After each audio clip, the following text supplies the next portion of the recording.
So, after a little bit of mathematical revision, because I realized that I was off on a few things, um, I finally got everything figured out. Okay, so we have the DPS of battery 6, which is 210, and it's constant. Then we have the DPS of laser 5, which ranges from 140 to 360 over the course of 45 seconds. So we can look at these damage outputs as mathematical functions, right? With battery 5 having a constant 210, whereas laser 5, battery 6 has 210, whereas laser 5 ranges, it has a slope here and then it goes flat because the maximum value is 360.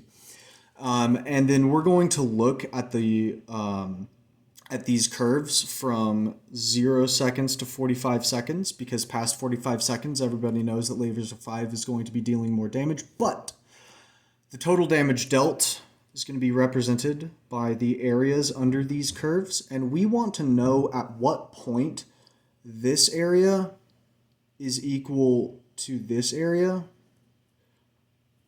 because at the point at which the area under the laser curve is equal to the area under the battery curve, that's going to be when laser has now dealt an equal total amount of damage to battery, and past that point in time, laser is going to be dealing more damage. Okay, so we want to find when that time is.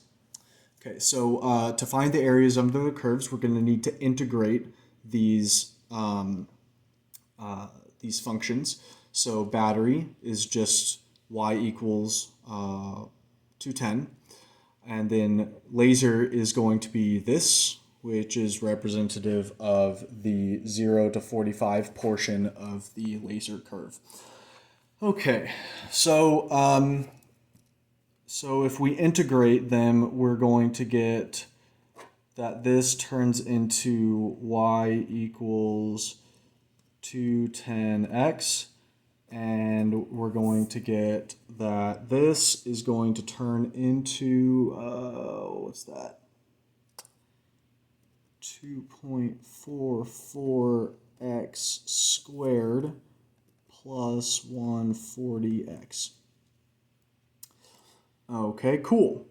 So these integrals are mathematical functions that represent the areas under these curves.